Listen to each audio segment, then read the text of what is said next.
Hi, welcome to Tribal Jazzman Scholar. I'm Paul Aston and I'm your host.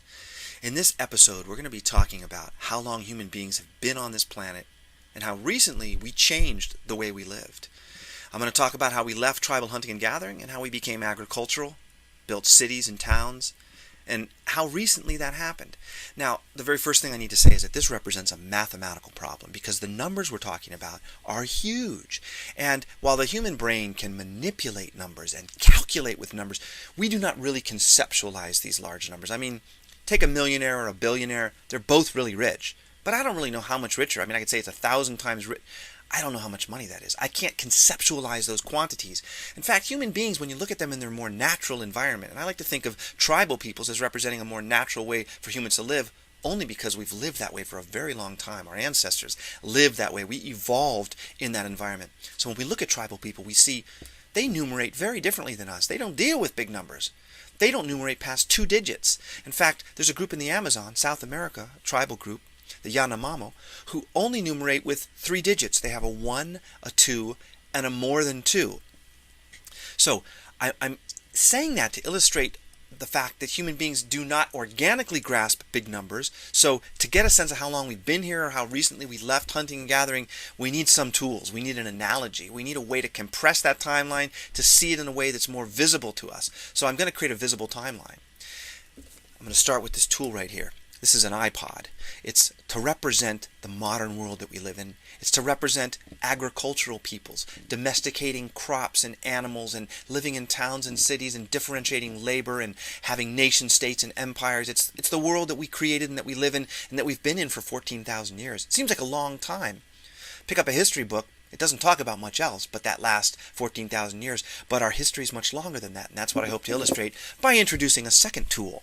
This is a hand axe. It's a obsidian volcanic glass created by human beings. No other animal can make something sophisticated like this.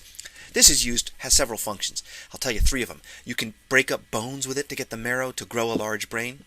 You can scrape a hide to get it cured so that you can wear it and stay warm in cold climates. You can smash up seeds and nuts so that you can eat them and you don't need a big jaw coming out to here in order to eat vegetable products and roots. So it's a multifunctional tool and it's very old. About 1.4 million years old, and it's to represent the very first human tool makers, our ancestors. Probably Homo ergaster made this. These 2 objects, I'm going to spread them out on a timeline, and the timeline is going to be something we can visualize. It's a football field, one end to the other, 100 yards. Here's the first ancestor, made the first stone tool at one end of the field. Here's the last ancestor, made the most advanced tool of the same size and color, of approximately, but very different function.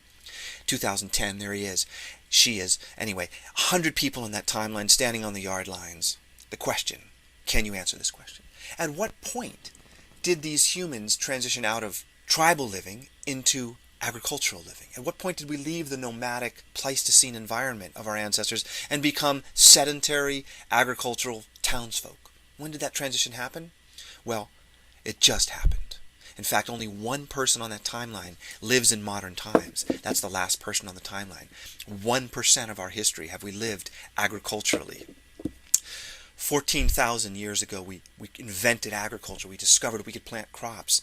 And out of a timeline of 1.4 million years, 14,000, those are big numbers, but if you make a fraction and reduce it, it's 1 out of 100. In other words, for 99% of our history, 99% of the people on that timeline lived in tribal groups. That's our history. That's our ancestry. That's our inheritance. That's who we are. It's as if we're amnesiacs. We woke up suddenly in civilization. Well, where did we come from? Who are we? How do we think and feel and believe? We can learn a lot about those things when we see this timeline and we understand that we lived and grew and evolved in nomadic hunting and gathering groups. It's an important history to understand if we're going to see where we're going. So join me in Tribal Jazzman Scholar as we talk about this story of who we are, where we've come from, and where we're going. Thank you.